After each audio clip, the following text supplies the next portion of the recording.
कुंद कुंद का कुंदन, इस नाम से ये ग्रंथ मूल रूप से लिखा गया कोई स्वतंत्र ग्रंथ नहीं है, किंतु यह चयनित संकलित किया गया ग्रंथ है। आप सभी को ज्ञात होगा कि आचार्य प्रवर कुंद स्वामी दिगंबर जैन परंपरा के मूल संस्थापक माने गए हैं। हालांकि दिगंबर जैन परंपरा अत्यंत प्राचीन है, 24 तीर्थंकरों से जुड़ी हुई है, अंतिम शासन नायक महावीर भगवान से जुड़ी हुई है।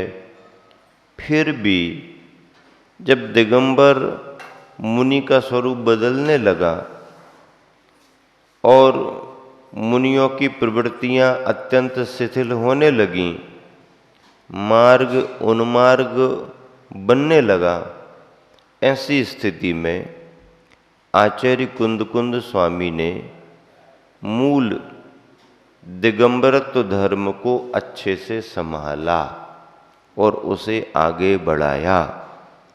इसलिए आचार्य कुंद स्वामी का दिगंबर जैन परंपरा में बहुत बड़ा स्थान है।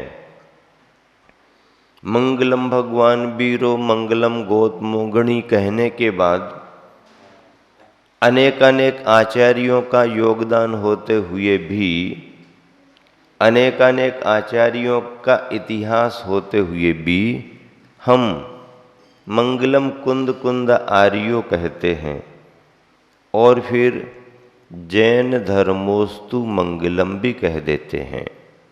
ऐसा क्यों कहते हैं?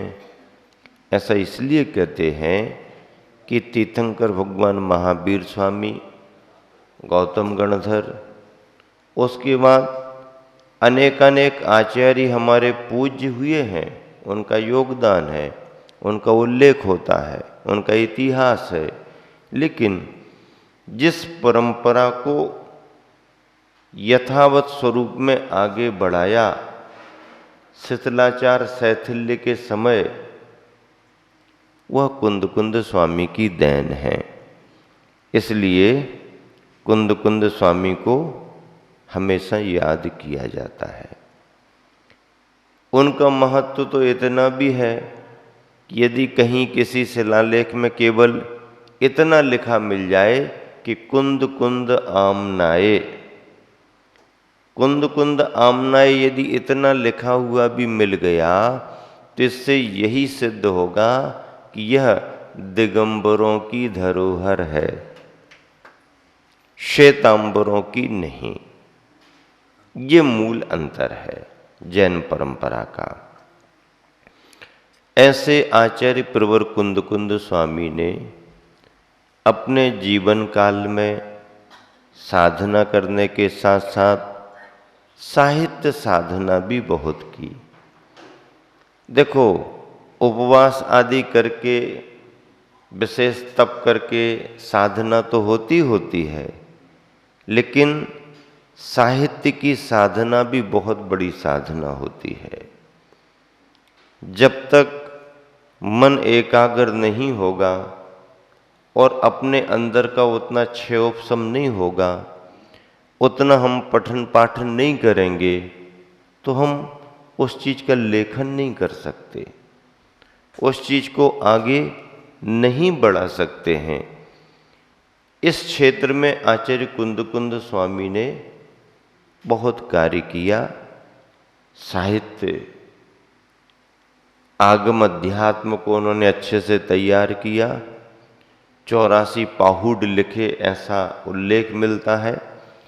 उपलब्ध ग्रंथों में समय सार, प्रवचन सार, नियम सार, पंचास्तिकाय, अष्टपाहुड, वारसाणुवेखा और प्राकृत में लिखी गई भक्तियाँ, 10 भक्तियाँ प्राकृत भाषा की, संस्कृत भाषा के अंत में जो अंचलिकाएं मिलती हैं, वो अंचलिकाएं ये सभी कुंद कुंद स्वामी के द्वारा लिखी गई। तत्वार सूत्र पर बहुत बड़ी परिक्रम नाम की टीका भी आचार्य कुंद कुंद स्वामी ने लिखी, लेकिन वो उपलब्ध नहीं है। ऐसे और अनेक उल्लेख आते हैं। तो इस तरह से आचार्य कुंद कुंद स्वामी के ग्रंथों में से विशेष गाथाओं का चयन किया गया। चयन कब हुआ?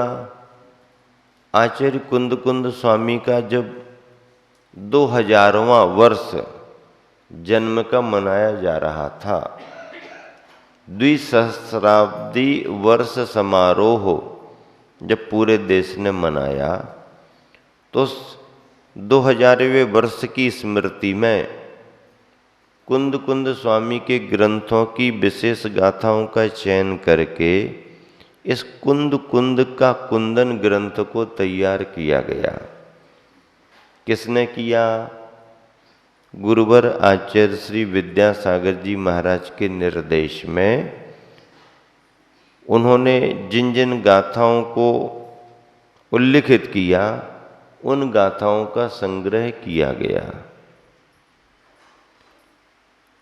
संघ के मुनिजन भी थे, ब्रह्मचारी जन भी थे, आचार्य श्री संकेत करते थे, और डॉक्टर जिनेंद्र जैन सागर वाले बाल ब्रह्मचारी हैं, आचार्य श्री के मतलब घर में रहने वाले शिष्यों में हैं। उन्होंने इस ग्रंथ का संकलन किया। उनकी भूमिका भी इस ग्रंथ में लिखी है।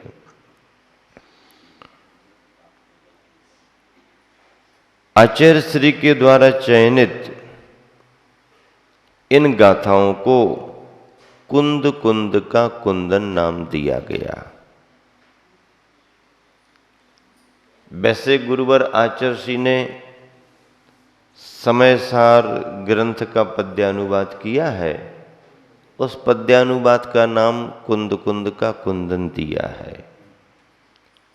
किंतु इन गाथाओं को भी गुरुवर आचार्य श्री ने कहा कि कुंद कुंद का कुंदन है। कुंदन का अर्थ क्या होता? कुंदन का अर्थ सोना होता है।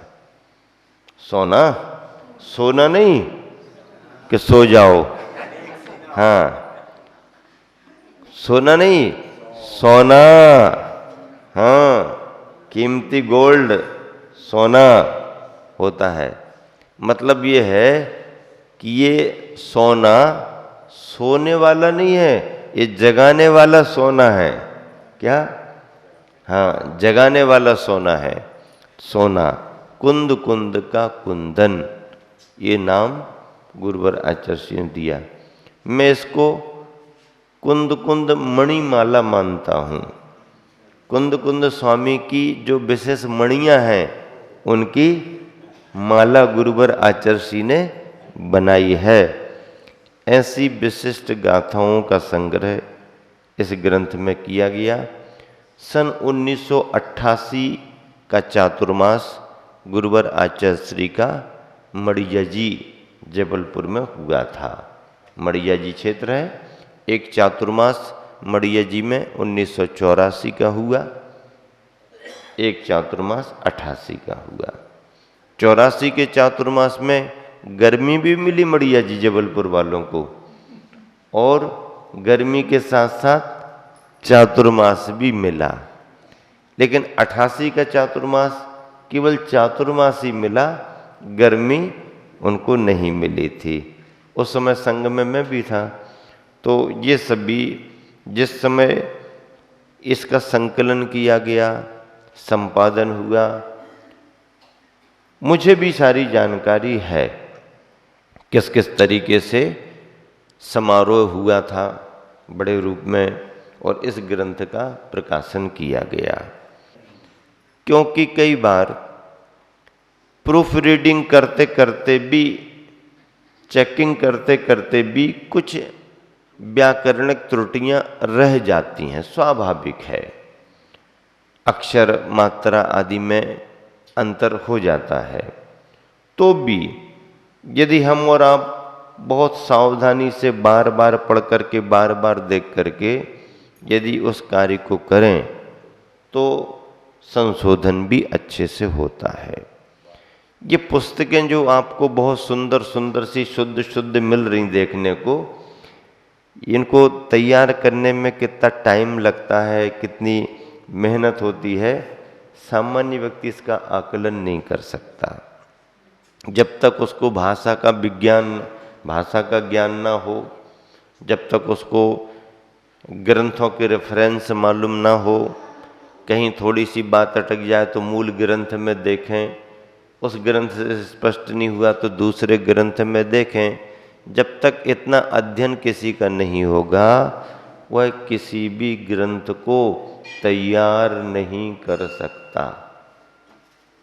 और अपन को तो ये रुचि प्रारंभ से ही है, और गुरुवर आचार्य श्री का आशीर्वाद भी है कि अपन को बहुत आनंद आता है इसमें। हाँ, अच्छा लगता है। किताब फाइनल होने के पहले एक एक पुस्तक को कम से कम 10-10, 20-20, 40-40 बार पूरा पढ़ना पड़ता है। एक बार में कुछ नहीं होता। हाँ, कई बार देखना पड़ता। उसके बाद भी कुछ गलतियां रह जाती हैं, वो तो ठीक है, पर अपनी कोशिश क्या होती है कि अच्छे से अच्छा शुद्ध संस्करण तैयार होना चाहिए, ताकि पढ़ने वाले को कहीं भी भ्रम ना हो। पढ़ने वालों को, वैसे ही पढ़ने वाला ज्ञान में कमजोर रहता है, तो उसको स्पष्ट होता जाए। आवश्यक कहीं पर विशेषार्थ देना है, भावार्थ देना है, वो दे दिए जाएं। और मैं कोशिश करता हूँ कि यदि कोई ग्रंथ तैयार हुआ और उसमें आचार्य श्री ने उस ग्रंथ पर कोई काम किया है, तो आचार्य श्री का वो कार्य पहले मैं जोड़ता हूँ। क्यों? क्योंकि गुरु परंपरा, अपने गुरु ने कार्य किया है, उन्होंने इतना परिश्रम किया है, गाथाओं को कितनी बार उन्होंने अपने मन में दोहराया होगा, तब उसका अनुवाद, पद्यानुवाद सीमित शब्दों में इतने श्रम से किया है, तो अपने गुरुवर की वह निधि भी सभी के सामने आनी चाहिए। ये गाथाएं प्रतिनिधि गाथाएं हैं, क्या प्रमुख गाथाएं हैं, कुंद कुंद स्वामी की प्रतिनिधि गाथाएं। और उन गाथाओं के साथ पद्यानुवाद के रूप में गुरुवर आचार्य श्री की निधि भी जोड़ी गई है। इस तरह से कुंद कुंद का कुंदन ग्रंथ आपके बीच आज प्रारंभ किया जा रहा है। अभी तक तो आप तत्वार्थ सूत्र पढ़ते आए ना, तत्वार्थ सूत्र पढ़ते आए। अब आप ये भी सोच रहे होंगे कि महाराज जी 4 ही अध्याय तो हुए, 6वां अध्याय, 8वां, 9वां और 10वां बाकी अध्याय।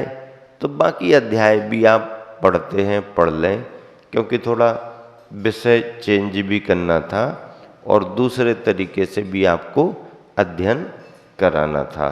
और कोई ग्रंथ यदि तैयार हुआ है तो कम से कम उस ग्रंथ का परिचय भी तो समाज को हो, कहाँ से कैसे तैयार होके आया है। तो जैसे तत्वार्थ सूत्र, आपने कई तत्वार्थ सूत्र देखे होंगे, लेकिन अपन ने जितना छोटा और जितना स्पष्ट उसकी व्याख्या, परिभाषाएं दी हैं, उससे लोगों को बड़ी सुविधा हो जाती है। कोई मुनि महाराज जी, माता जी ना भी हो, तो कोई एक थोड़ा सा विद्वान श्रावक या शिक्षक श्रावक बैठ जाए तो उसको देख देख करके पढ़ा सकता है और लोग उसका स्वाध्याय कर लेते हैं। तो ऐसी पुस्तकें तैयार करना, ताकि गृहस्थ को सरलता भी पड़े और ज्ञान का प्रचार प्रसार भी हो। तो जो व्यवस्था आपको तत्वार्थ सूत्र के रूप में मिली थी, वही व्यवस्था कुंद कुंद का कुंदन के रूप में है। अब तत्वार सूत्र आपकी अलमारी में जमे हुए रखे, कभी किसी को पढ़ना है तुरंत उपलब्ध होगा। माँ साहब अच्छे से व्यवस्था करते, नंबर डाल देते हैं हाँ, यहाँ वहाँ नहीं हो, नंबर डाल दिया और मंदिर की धरोहर हो गई।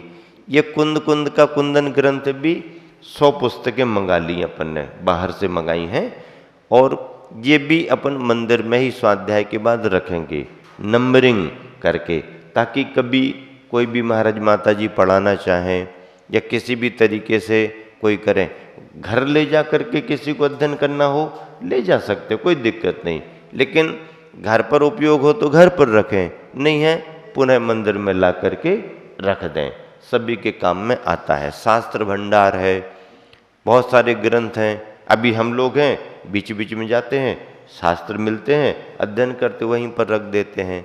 तो जिन बानी हमेशा काम आपको नहीं आएगी, लेकिन समय पर फिर मिलती नहीं है, और जो उपयोग करने वाले होते हैं उनको ऐसे ग्रंथों की अत्यंत ज़रूरत होती है। तो ये रंगीन संस्करण है भैया, हाँ एकदम, देखो आप बिल्कुल बढ़िया, हाँ सब होना चाहिए। जिनवानी है, अपन तो सोने की स्याही से भी लिखें तो भी कम है? आचार्यों की बानी है, भावना होती है अपने आचार्यों की बानी सुंदर से सुंदर, अच्छे से अच्छी प्रिंट हो, ताकि पढ़ने वालों को भी अच्छा लगे। अब आप अपने घरों में कलर करते हो, रंग रोगन करते हो, साज सज्जा करते हो, तो जिनवानी में भी अच्छी साज सज्जा होना चाहिए। जिनवानी सजाओ प्रतियोगिता करते कि नहीं करते? करते कि नहीं करते? करते हो। तो अब अलग अलग से कौन सजाए, तो सजी सजाई प्रिंट कराओ ना, बढ़िया। ऊपर ऊपर से कवर लगा के मत सजाओ, अंदर के एक एक पन्ने को सजाओ। क्यों? क्योंकि इसमें क्या भरा है? अनमोल निधि भरी हुई है। तुम्हारे मध्य प्रदेश के पन्ना में हीरा मिलते हैं। क्या? पन्ना में हीरा मिलते हैं। कितना खोदो, मिला नहीं मिला, कम मिला, किसको मिला? तुम्हारे मध्य प्रदेश के पन्ना में हीरा मिलते हैं। अरे हमारी जिनवानी के तो एक एक पन्ना में हीरे भरे हुए हैं। क्या? हमारी जिनवानी के एक एक पन्ना में, तुम्हारा एक पन्ना, हमारे कई पन्ना, और पन्ना पन्ना में हीरा मोती भरे हुए हैं। इस तरह से